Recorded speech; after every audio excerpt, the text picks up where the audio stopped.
The three of us, Terry Lester, who played Jonah, myself, I played Ruth, and Samuel, we were like the police force in this, it was the futuristic society.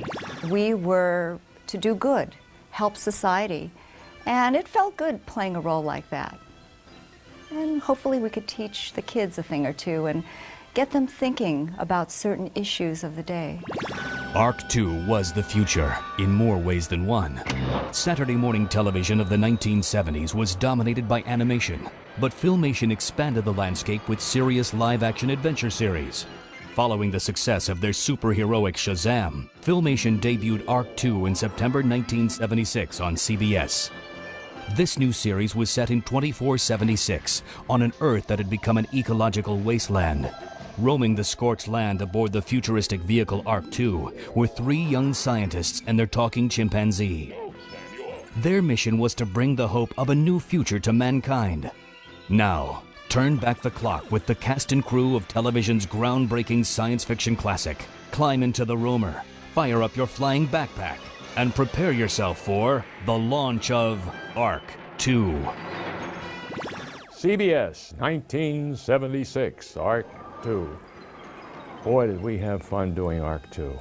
We built that piece of machinery and sent it out on a freeway to Paramount Ranch to shoot the series, and people thought they were seeing the space shuttle land. It was really awesome.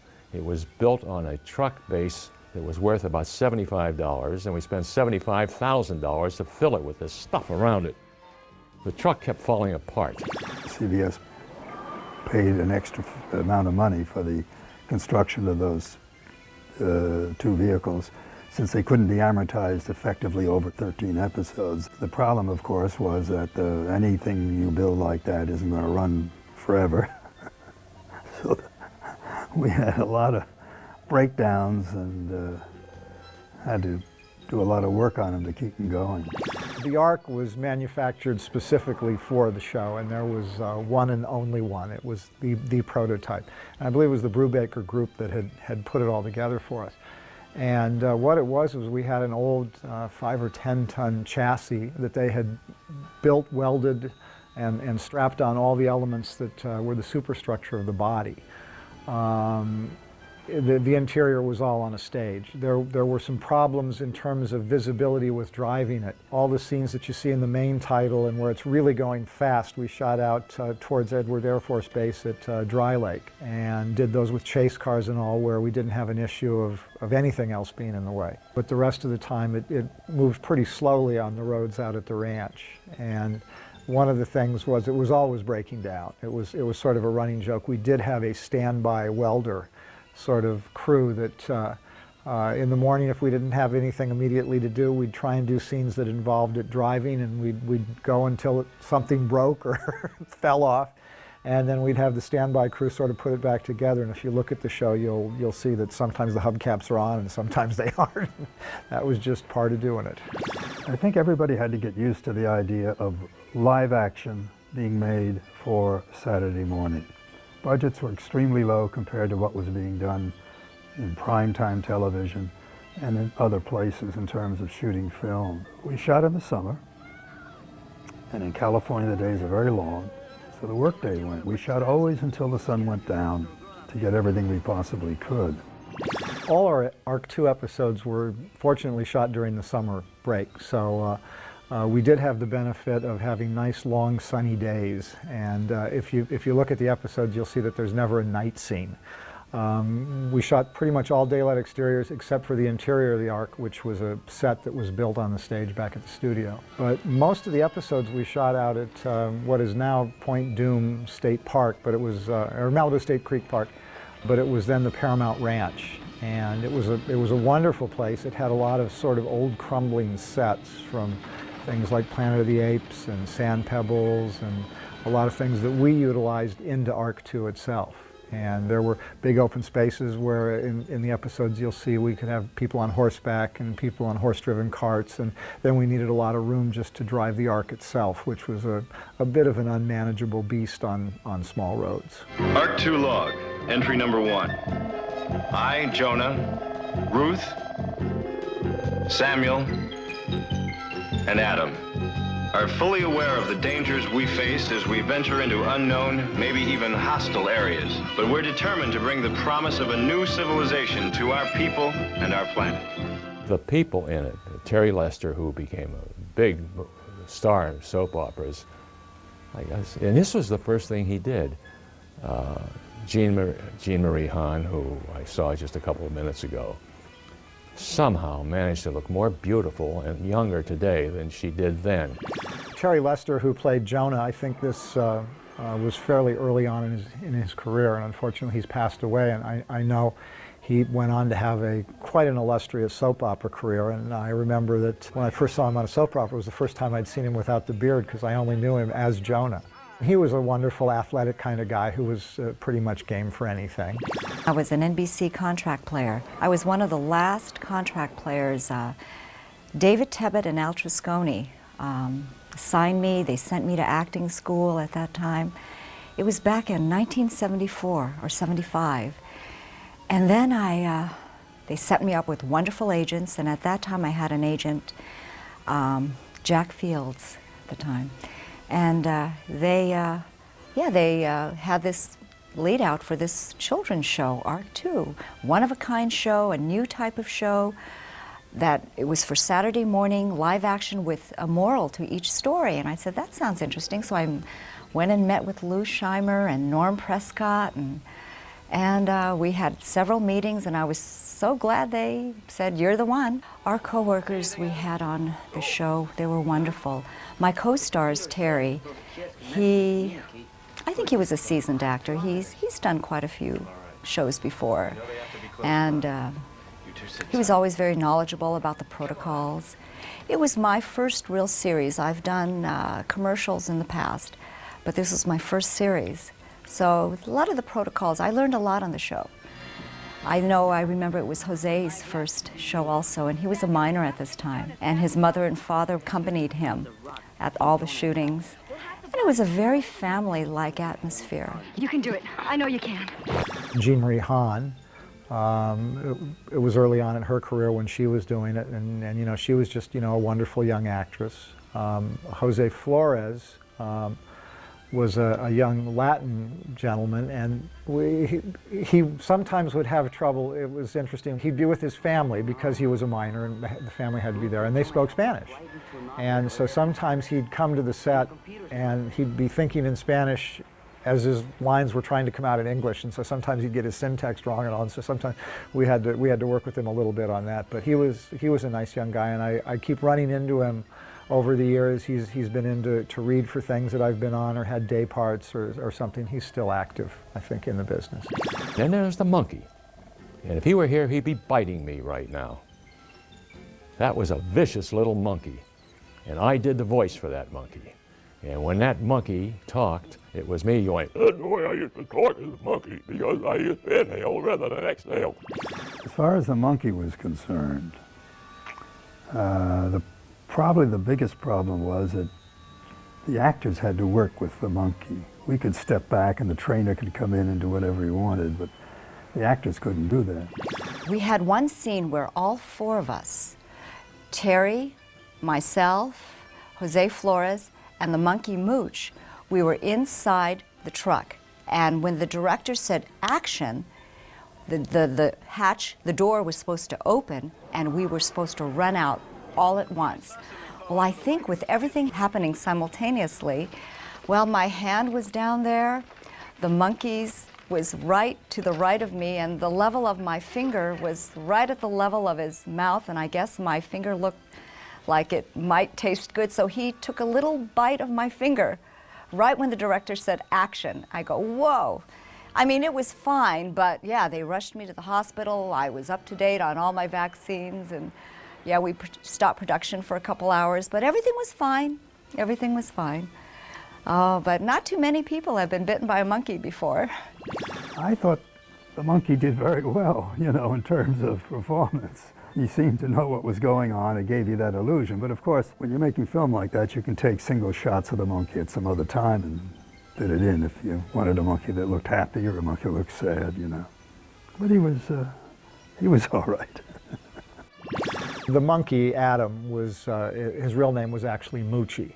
And he was a young juvenile chimp. It was the first time I'd ever worked with a chimpanzee on the show. The trainers could pretty much get Moochie to do what we needed to do.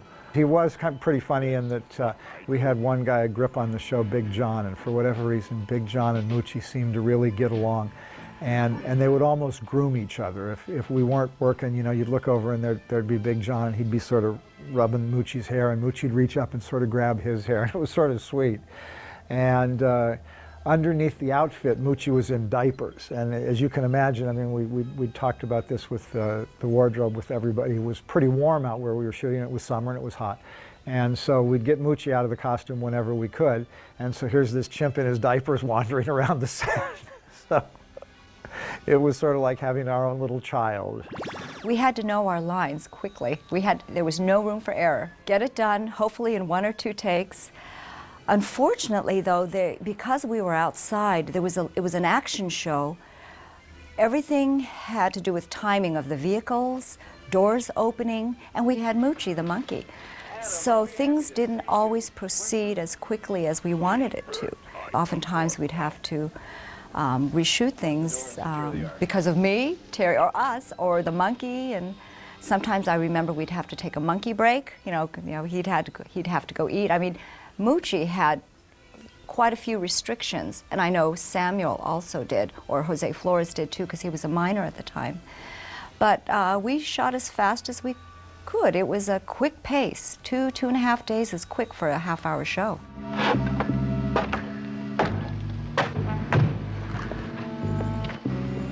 Your days as a tyrant are over. They are not. In terms of development of Ark II, I think it was well underway in the development of it when I started to set up the production and everything like that. It was an interesting concept, an early form of that post-apocalyptic period of the ideas the world has been destroyed and this is what's left. The shows, to me, always had something to say, and I liked that, you know. My generation comes from early days of television, in which it was important what the show is about, not merely to entertain, which I think is today's mantra. You know, if the audience laughs, great. If they, you know, we wanted to say things, we wanted to express things. I had been in World War II and had been 4 years in the Navy as a naval aviator, and I had come out with, you know, charged up with doing good things and looking for a better world. And that was true of an awful lot of people, particularly CBS in New York, and even coming out here. And Lou himself, very conscious of that and wanted as much as he could in the shows that he did for children, that something was being said that they might remember, you know, and that was something that they should know about. So there was a moral involved, but not thrown out there, you know. It was in there and the kids would get it. My wife Susan and I started writing for Filmation along about 75 because Bob Specht, who was the executive story editor and producer on the Ark IIs, called us and said, need scripts, can you help? You want to come in and pitch? And so we did. That's how we got involved with the Ark IIs. And that was just at the cusp, at the beginning and groundbreaking television, Saturday morning live action. No one had ever tried it before. It was always animation. And we started writing, and because it was all new, there were no rules. You could do virtually anything you want. Come up with a story, present the story. If it got approval, then you went to first draft. And everything was moving quickly because they wanted to shoot in a hurry. So our ideas were quickly accepted, and we got rolling. And the Ark IIs, with this post-apocalyptic world and the big vehicle traveling through it and the jetpack and all of that, were kind of novel at the time. And it was a great look as well for the series. Art Nadell and Lou and Norm and others had some idea of what restrictions we had, and the writers were tuned into that. But then they would come in with a script that wasn't shootable. You know? So we'd sit down and say, okay, look, we can't get this scene done. It's not possible within the 3-day shooting schedule. It can't be done. Let's see how we can move the scene around, or can we combine it with this location? We had location people, and I did some of it myself. I'd go out and look for locations and see what I could find, you know. That kind of an operation is a kind of full-time, day and night, weekends, everything. Not a 9-to-5 job. I was the first assistant director. I'd moved up from the second assistant director when I came to Filmation. And basically I worked with the director in terms of finding the locations, scheduling, and the day-to-day running of the set. I was the one that rolled the cameras, he was the one that set action. I got an opportunity to direct on Ark II, and it was all really because of Hollingsworth Morris. My first job as a first AD had been the season before with him, and he had been an AD before he had become a director.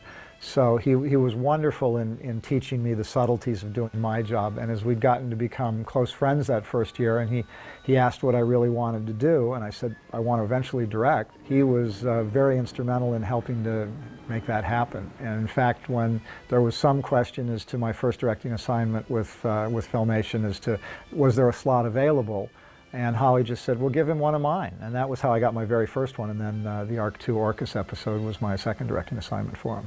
While you're up there, see if you can see that tank.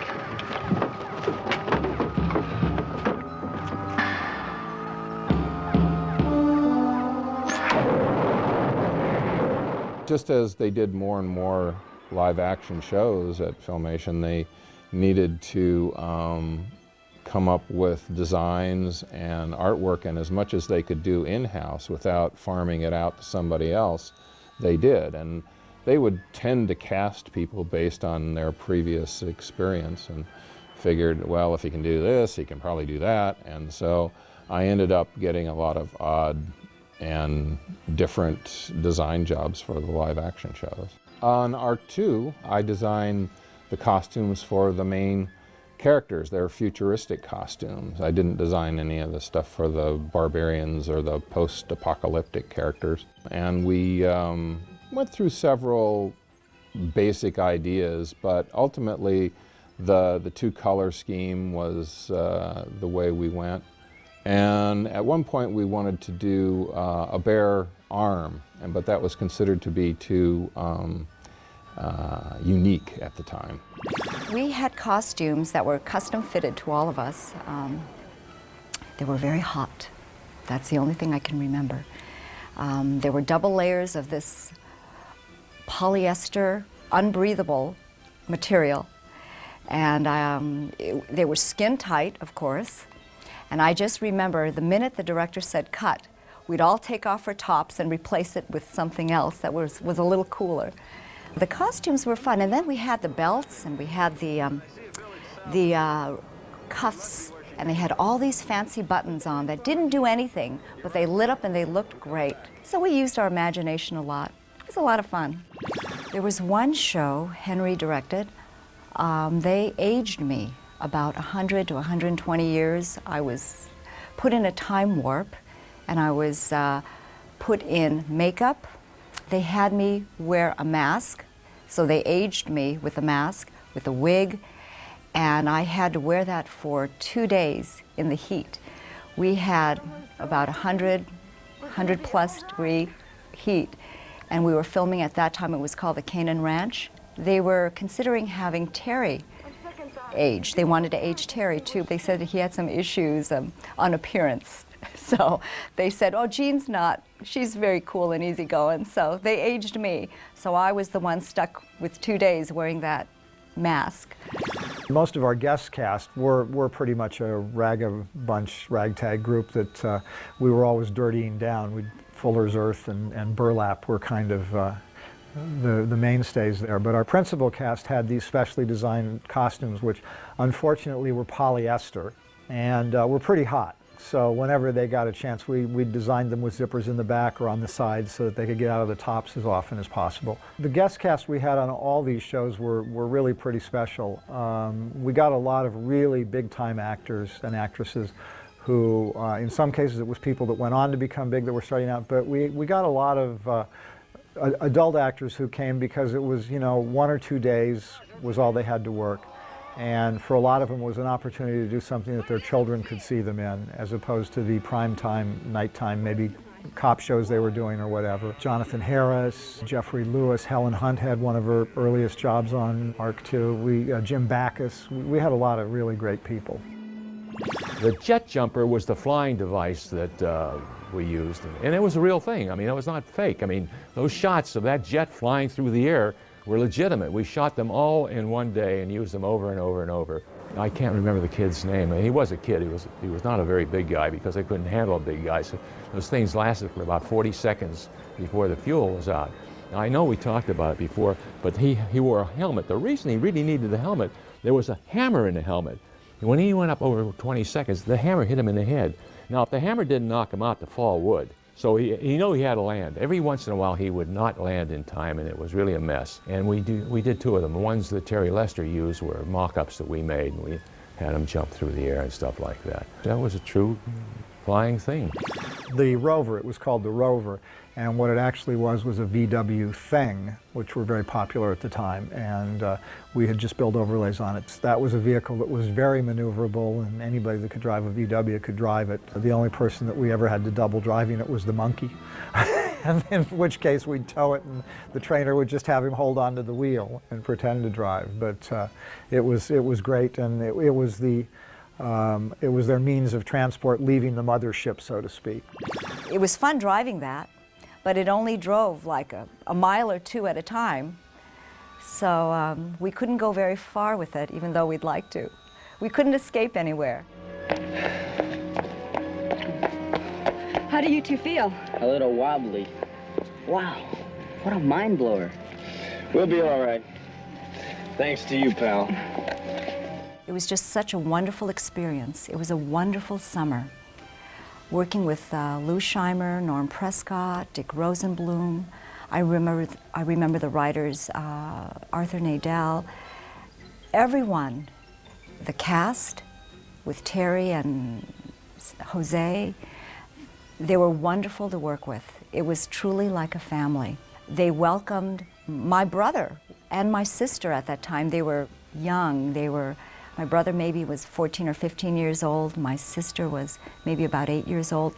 They were able to come in. They worked as extras during the summer. So it was like all of us joining together to get a project done for this new type of live-action children's show. The whole experience was memorable for me. I did continue on with acting for about 10 years after. I went on to do some nighttime series for the different networks, and it kept me pretty active. However, I did finish my studies at UCLA, and then I got my doctorate of pharmacy. I went into medicine from USC. So I'm currently a pharmacist. I have a pharmacy out in Ventura County, and that's where I have my patients, and that's where my heart is right now. The experience of the 2 summers that I spent working at Filmation were really pretty fabulous. It was a small family group. It wasn't a major studio. We were working out of a warehouse and out of trucks out in the San Fernando Valley. And it truly was one of the most pleasant experiences I've had filmmaking in my career. I continued doing 1 hours, then got into comedies. I was a production manager on Happy Days in Laverne and Shirley. Produced a show called Sybil for 4 years, which was quite successful. And currently I'm line producer on a show called My Name is Earl. Looking back at my career at Filmation, my 2 years at Filmation, they were wonderful, exciting years, frankly, and interesting years, and I enjoyed doing that kind of thing. I liked that ability to work in a small unit, and particularly with Lou. Norm wasn't as directly involved as Lou was. Lou was a remarkable person, and I'll never, ever cease to remember how we worked together.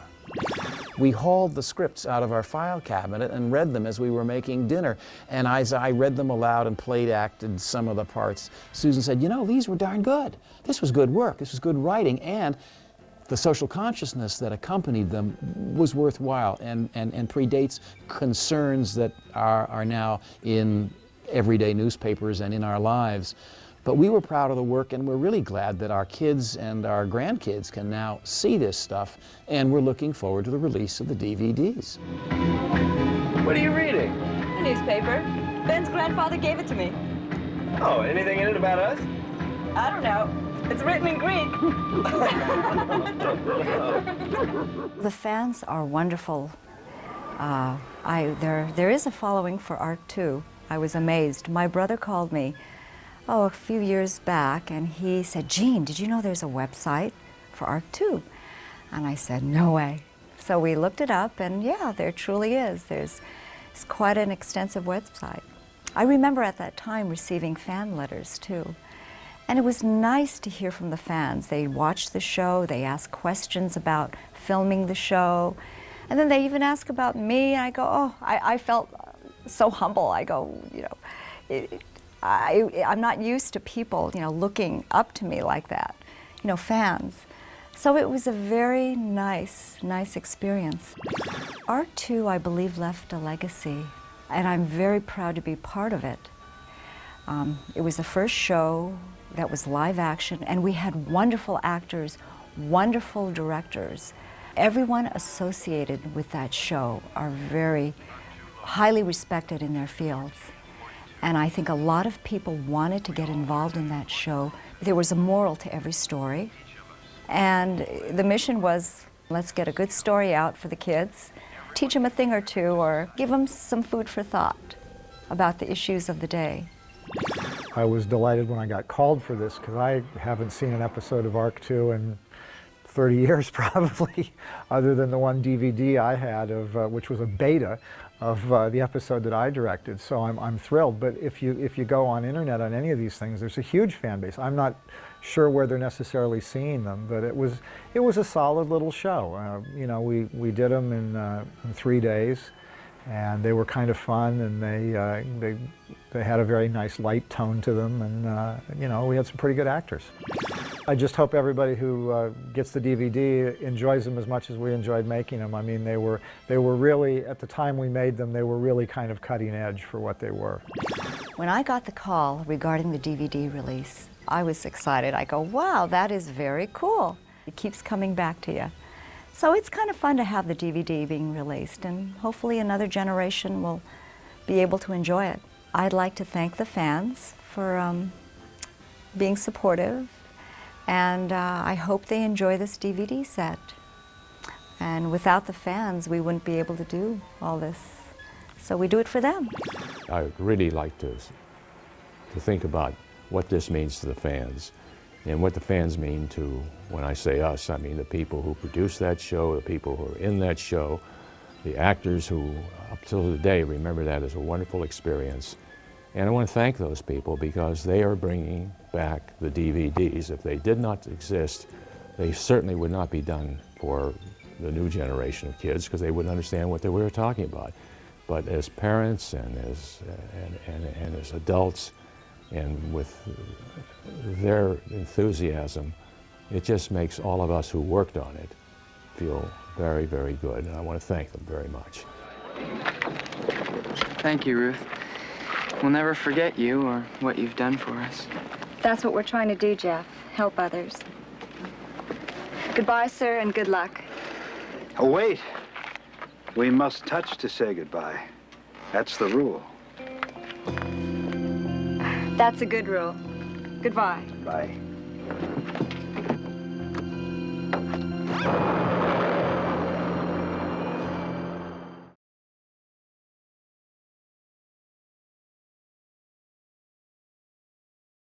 Then there's the monkey. And if he were here, he'd be biting me right now. That was a vicious little monkey. And I did the voice for that monkey. And when that monkey talked, it was me going, "Oh, boy, I used to talk as a monkey because I used to inhale rather than exhale."